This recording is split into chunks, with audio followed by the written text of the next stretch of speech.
Welcome back to the Love and Context podcast. It's gonna look strange, at least okay. It looks strange to me today. I'm forewarning you. Like this is my brain. So if you're watching the video and you're like, "Oh, it looks good," and Ben's like, "Oh, it looks strange," because that's how my brain is. Yeah. We're testing out a new camera today. Yeah. So exciting times, right? Yeah. Well, we're actually working on like a multi-cam like perspective. So AI is really cool. Like, so it'll actually be able to go flip between you and I talking. And You realize you just lost half our audience by saying AI is really cool. yeah, right. They're like, "What about Skynet?" Right? I thought you loved Jesus. Yeah, if Spencer's mom is listening, I didn't say anything about AI. So it's just no, it is we're experimenting. We're always trying to grow here technologically at the Love and Context podcast at a budget. So yeah. We are also in our 30s and out of date to what is. Yeah, it's never good. Okay, so I'm going to tell this story. We're going to get into this is going to be our closing up episode in our mini series of covenantal relationships. But I'm going to tell the story real quick. So this morning at my Rotary, they were doing we had a speaker, but they were speaking to us via Zoom. Now we have a computer there. We set up the projection and everything, and it was really cool because they were talking about their trip to Guatemala, doing like a Rotary project.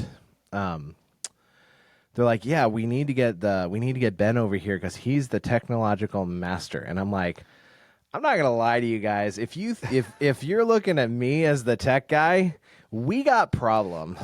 We got a lot of problems. We were getting ready for we have a all city worship coming up for our community. And one of our pastors in town, he was talking to me about. He's like, yeah, on the soundboard you can make these adjustments to the in-ear monitors. And I said, hey. Not a sound guy. He's like, yeah, but here, I can just explain it to you really easy. And I was like, no. You've already used like 50 words I don't know. Right? So To put it in context, this guy owns a tech company. right. He owns a company where they literally either build websites or they fix computers. Or fix IT issues. That's his world. And whenever he talks to us about it, we're like, that's amazing, man. I'm so happy for you. Or as I like to say. Not a sponsor, but I love Diet Dr. Pepper. Yeah. Or as I like to say, I love that journey for you. I love that journey for you. So I was talking with Spencer, and we were coming to this close of the covenants, because I think talking through the covenants has been really good just to kind of see how these covenants work throughout the Bible. And I imagine that as you've been listening, as you read your Bible, you probably coming across stuff where you're like, oh, that's really interesting, because in light of covenantal talk, right? Yeah. But there's one more facet to covenants that's really important. Why God uses covenants, because covenants were also very frequently used in the Old Testament. Just in the different cultures, covenants were a regular thing. And so we want to go through and we want to highlight just a few of those covenantal relationships and significance about, but what does it mean to actually be in covenant together as a people? As people covenanted to relationship, right? Yeah. And we're just going to kind of go through a few of the Bible ones, and then we're going to talk about the New Testament, and then a couple of ways that we covenant with each other as God's people, and then we're going to wrap this series. Sounds good. All right. So one of the first ones that comes up is Abraham and Abimelech, right? In Genesis 21, Abraham, he makes a covenant with Abimelech regarding the well of water, establishing a peace between them, right? So they cut a covenant. It's a lot of a peace treaty that they're going to, you're going to walk a certain portion of the covenant, and it's going to be this agreement between them. This is a very practical one between two, I'm going to call them political entities. Yep. Right? Because Abimelech is a king, Abraham is a growing community, right? Yeah, and let's just expand on the political entities a little bit, provide a little bit more context. You're going down that route, which is good, but we're not talking massive kingdoms with millions and millions of people. We're talking tribes. Correct. Right? Yeah. We're talking more tribal language. Here's Abimelech and his family, his tribe. Here's Abraham, his family, his tribe. And those tribes would go to war with each other. And for whatever reason. Sometimes when we say nations, people immediately are like 20 million people. No, 500 people maybe. There's actually, when Lot is captured, Abraham goes and he actually brings them back. He takes some of his fighting men and he goes and he fights against the people that take him, and he brings them back, and it's 300 people that he takes, right? So these are his fighting men. So he can't have thousands and thousands. He does have a lot, They're not related to him, like they're servants in his household or his farmers, his sheep herders, his people that work for him. But and being political in your relationships for Abraham's was very important, because he's an outsider who's in this land and he's growing in wealth and prosperity and people quickly. Yeah, and so like this covenant is it's a big deal that it's even mentioned. It has, not shockingly, in the desert, it has to do with water, right? That they're actually having a covenant cut over water. Yeah. And once again, I do want to mention that most covenants are cut.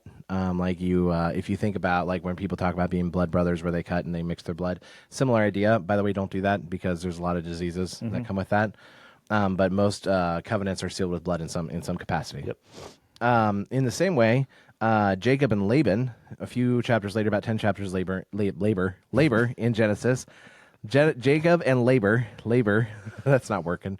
I'm leaving this all in, by the way. You can cut this part, but it just brought me to like a husband in like delivery room, wife trying to push a baby out, and the husband's like, "This is the book of labor. I'm going to read through Genesis." Perfect. Let's read through the book of labor. Sorry. You can cut all that out. So Jacob and Laban, they actually have a covenant. They're ensuring peace and protection for their families, and it's marked by a stone heap as a witness. Yeah. Which, by the way, they share a meal at that one. Now, if you're not familiar with that story, go back to our Genesis episodes in Torah season 1. And Jacob basically is once he has all the stuff that he wants, he takes off and basically just leaves Laban. Then he pursues him. He's like, "Seriously, you're going to take my kids and my grandkids and just not even say goodbye?" And they establish some peace. There's two coming up here, and I want to zero in on these two. We'll mention some of the other ones, so I'm going to come back to these two. Nehemiah makes a covenant with his people that he's going to commit. They're going to commit to God's law and maintain their commitment to God. Yep. But also, he makes a commitment that he's going to be with them to rebuild the temple. David makes a covenant with the leaders of Israel when he chooses to be king over them. And there's also the covenant of peace that Moses makes with the Reubenites, the Gadites, and the half tribe of Manasseh in Numbers 32. Okay, so there's a number of different covenants mentioned in the Old Testament. I want to focus in on two, which I think have a lot of bearing in our lives today. And one of them is going to be the one between Jonathan and David. That's going to be found in 1 Samuel 18, 1-4, and 1 Samuel 20, 14-17. So we just finished talking about the Davidic covenant, and we're going to have a time in the podcast where we actually dive deep into the life of David at some point. But Jonathan and David, they establish a covenant of friendship and loyalty, and they pledge that they're going to take care of each other's families no matter what happens. Okay? Now, the significance of that is that Jonathan is the son of King Saul, who, by the way, David is supposed to displace. And Saul, oftentimes throughout the story, wants to kill David, and tries to kill David. And throughout that story, often Jonathan, one way or another, ends up saving David. Right? They pledge loyalty to each other. Loyalty to each other. They are royalty, and they pledge loyalty to each other. I'm talking good You're doing today. great with words, man. So Jonathan actually gives David his robe, his armor, and his sword, and he symbolizes his commitment and recognition of David's future as the king. The thing about it is that in the story, though, in this covenant, like Jonathan saves David, David takes care of Jonathan, but eventually Saul and Jonathan die. Right? It's one of the reasons that David ends up being king, is that Saul dies. But Saul and Jonathan die, and but the friendship doesn't stop for David. In fact, there is down the line. Now, I want to talk about a little bit historically. If a new king comes in, the new king typically will go and completely eliminate the line of anybody associated with the previous king at all. Because you don't want to have this faction going with the previous king and then you're ruling over those kings. Yeah. David was different. We actually talked about how he's a man after God's own heart, right?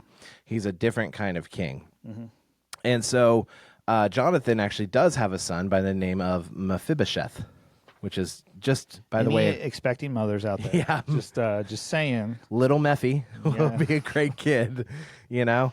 And Mephibosheth is actually, he is lame because when he was being taken away as Saul, when Saul died and David is being enthroned as king, they crippled him as they were leaving. And so he actually is crippled all of his life.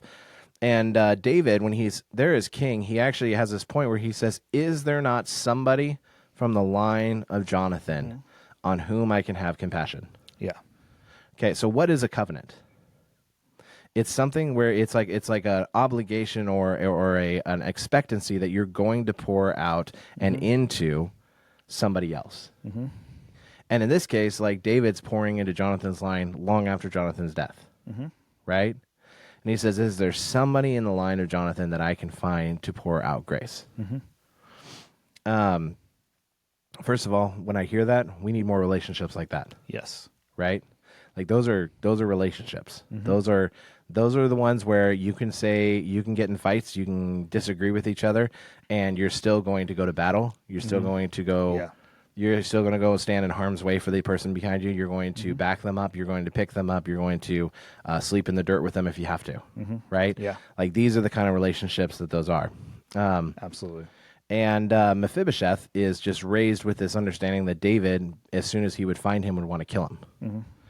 But David does find Mephibosheth, and he actually takes him into his household, and he takes him as his own son, right? And starts to care for him, and he becomes basically a prince to the king. And it's a really touching story in the book of the Old Testament, in the Old Testament. And I think that it really illustrates like this covenantal need for grace and I'm going to call it stick-to-itiveness. Yeah. In people, right? Yeah. Absolutely. All right. Another covenantal relationship. Is that how we're saying that? That is Perfect. we are nailing all the words today. We are. I did not get much sleep last night for whatever reason, and yeah, I was also sick earlier this week, so I'm still kind of getting over that. But is Ruth and Naomi. So Book of Ruth. This is actually a really, really fascinating covenant here. Yeah. So you have Ruth, who's a Moabite, Right. and she marries Naomi's son. And through long story short, it gets to where it's just Ruth and Naomi. So culturally, historically, what typically would have happened is Ruth would have left Israel and gone back to Moab. And to be with her family, potentially get remarried in a different line, so on and so forth. Right. It would have been expected. It would have been expected. Yeah. So, but Ruth breaks the mold, and she says, "No, I'm going to stay with Naomi. I'm going to take care of her. I'm going to be with her where she is. I'm going to go with her where she goes, and I am going to be the one to help provide for you." Because at this point, Naomi's older. There's not much she can do. She doesn't have a husband. She doesn't have any sons to care for. She doesn't really have any family to lean on. And so, Naomi doesn't have any family to lean on. Ruth is saying, "I'm going to step into that role." Right. And now, for Ruth to do that, to do that in Israel would have been very, very difficult. She's an outsider. She really has no way to provide means. So what does she do? She goes out into the fields. Right. Right? Well, so that it's really interesting because, like, to your point, she's a Moabitess, right? And so if you remember Torah, the Moabites are not supposed to be welcome into the assembly of the Lord, right? And yet here is this Moabite showing up in the book of Ruth, right in the middle of the book of Judges, where they're struggling to follow God, right? And there's this Moabite that is one of my favorite things she says to Naomi. She says, "Where you go, I'll go. Where you stay, I'll stay. Your people will be my people. Your God will be my God," right? She's a very righteous woman, right? So, but then to your point where she goes to work the field. Why? Because she knows Torah. Why does she know Torah? Because she knows that the Jews don't cut the ends of their field. At least the good people don't, right? So she's like, "I'm going to find that field where I can go glean off the ends of the field so I could provide." Right? It's a story of loyalty, right? The story of someone who's loyal, even though they have no right to be loyal. And I want to use the word right there because by all means, she had the right to leave, go back to Moab, and get married into a different line. She probably would have been financially better off at first. There's more to this story. Spoiler alert, guys. Yeah, we're not going to go fully into the book of Ruth, but there's a lot going on in that story. But like, if you were in her shoes, it would have made more sense. Let me go back to my family where my support is, right? And she's like, "No, I'm going to actually stay with Naomi. I'm going to be where she is. I'm going to stay where she is. Her God's going to be my God, and I know Torah because I've been married into this relationship with with Israel at this point. And so she's like, I'm going to go to the fields and glean and provide what I can. Yeah. And not to, we don't want to retell the entire story, but she ends up being paired with this guy by the name of Boaz. And one of the things that they say about both Ruth and Boaz in the story is that they're both like incredibly generous, righteous people, right? Yeah. We've heard of their righteousness, right? Like they are famed, they are known for their generosity. Yes. Right? And so eventually Boaz takes Ruth into his family, and obviously Naomi as well, because you're going to adopt the entire family in. Boaz and Ruth bear a son by the name of Obed, who becomes the grandfather of King David. Right? Now, the interesting thing, and this I'm actually going to credit my wife and Rabbi David Foreman, because she was preaching on Ruth a few months ago, and that in Jewish tradition, you have Solomon, who is attributed to the Proverbs. Yes. And there is a very famous chapter that they call the woman of valor, right? This woman of high character in Proverbs 31. And many Jewish sages will actually attribute Solomon not describing a hypothetical woman, but one that he's actually familiar with from being raised in his household, which was his great-great-grandmother, Ruth. That she is, then as you go through this descriptions, as he's talking about the woman of valor, this woman of noble character, right? He starts describing, and if you go through the story of Ruth, you actually start piecing these pieces that he's describing into the character of who Ruth is along the way. And so much that, like, how many times have you heard people preach on Proverbs 31 and talk about, like, how awesome this person is? And it's talking about a person who is covenantally bound to their mother-in-law when they didn't have to be. Like, it's a covenant they choose, right? Yep. It's cool. Yeah. Really cool. It's a really cool story. Just two brief points here, because they're really connected, and they're exercised in different ways. So probably one of the covenants that we're most familiar with inside of the church is this covenant of marriage. Why? Because a lot of people get married, right? In Ephesians 5:22, Paul describes the relationship between husbands and wives as reflective of Christ in the church, portraying marriage as a covenant characterized by love, sacrifice, and mutual submission. And I love it, like, when men specifically use this passage to degrade women, when I'm like, okay, no, it says, wives submit to your husbands, and husbands go die for your wives. This is a story of mutual submission and caring and love. I jokingly quote the first part to my wife out of context all the time. Yeah, how's that go for you? And she usually threatens me in some way. She's like, "Well, do you ready to live the second part out?" Like, as a joke. Yeah. So it is a really difficult passage. If you are a husband, you have to love your wife as Christ loved the church. Well, I have a friend, like, when my wife and I were doing premarital counseling, we were reading through this passage, and he was like, when I read the passage, I'm like, my job's way harder. And his wife just lost it. That's so funny. She started laughing. He's like, as a husband, he's like, my job's way harder. Yeah, it's like, yeah. Well, and I also love that just prior to that, Paul has said, submit to each other. Like he said, everybody, you need to submit to each other. And then he talks about it in a relationship. Like, I think the reason that he really stresses these things are these are going to be the hardest things for you to do as a couple is submit to somebody else when you don't want to. Yeah. And to love somebody recklessly. Yeah, to put it in a different lens, like, if you want a happy marriage, focus on serving your spouse. Yeah. Right? Wives focus on serving your husbands. Husbands focus on serving your wives.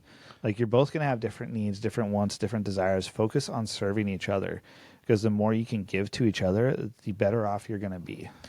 And the interesting thing is that Paul is using this analogy to talk about Christ in the church. Yeah. Right?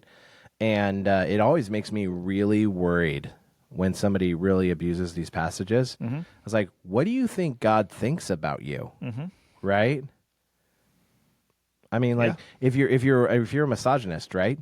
Like, what do you really think God thinks about you if Christ is going to tell the church, these different things that are just wildly inappropriate, right?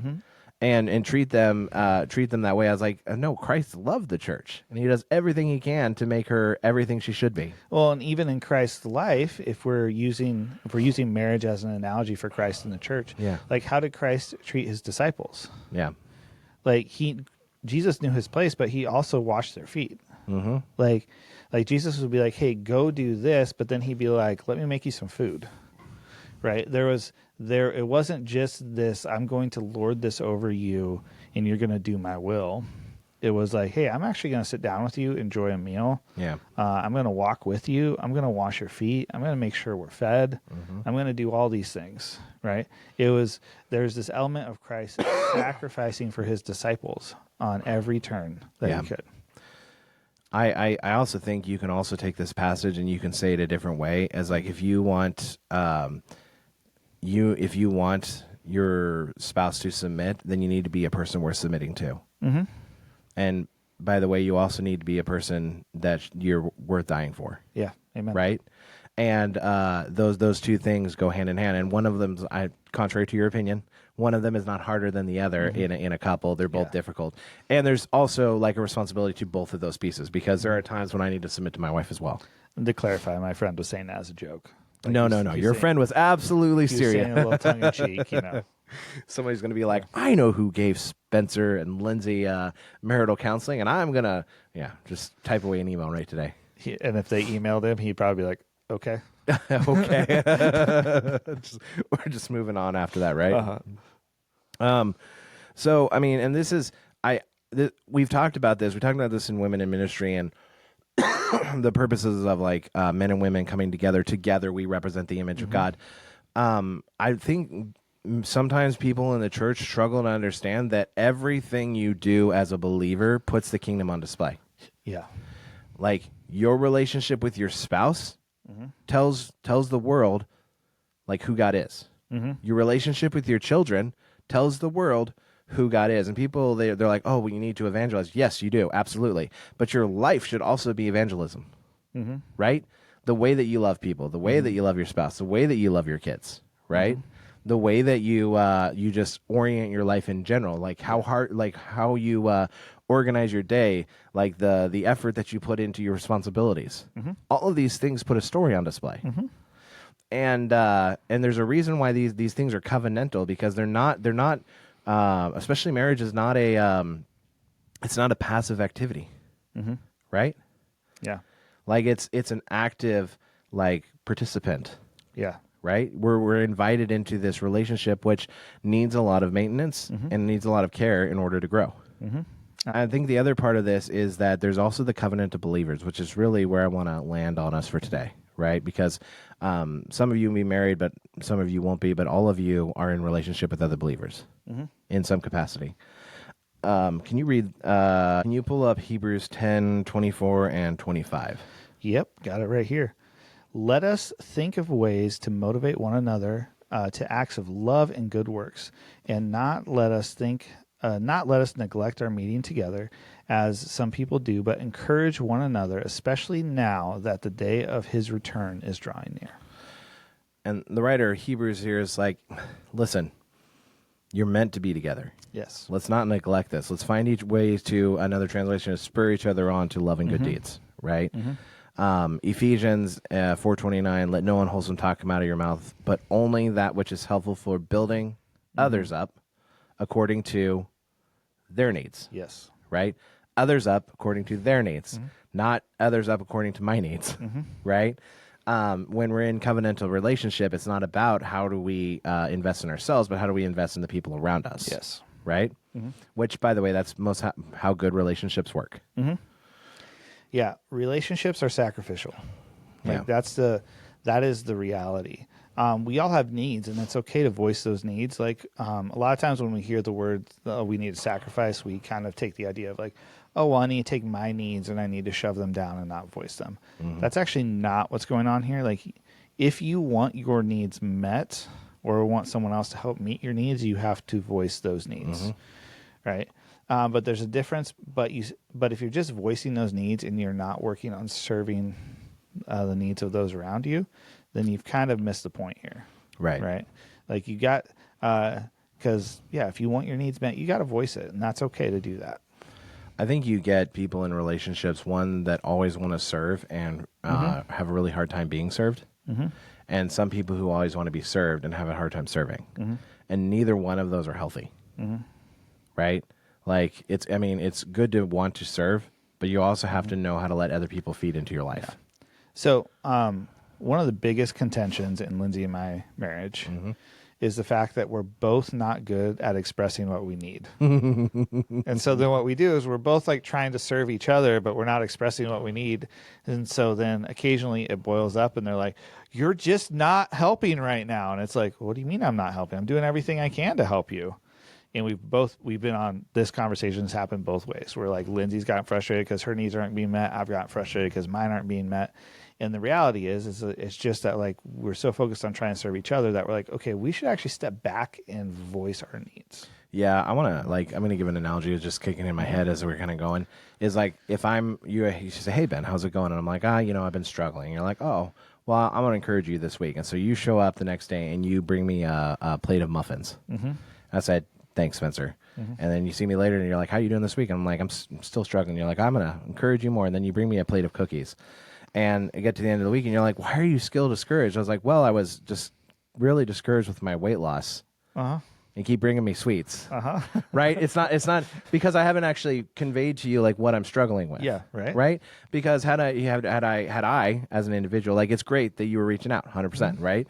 I was like, but you're reaching out with the very thing that is making me struggle more. Yeah. Right? But if I had trusted in a relationship and been like, man, I am trying to lose weight and I'm struggling, you're like, oh man, how can I help? You want me to go walking with you? You want me to call you in the morning and motivate or whatever? Like those things would have actually encouraged me. Showing up with a plate full of muffins, probably not helpful. Kale chips. Kale chips. Yeah, please do. My youngest we have actually kale chips and he loves those things. Yeah. Yeah. Good for him. Yeah, I love that journey for him. Exactly.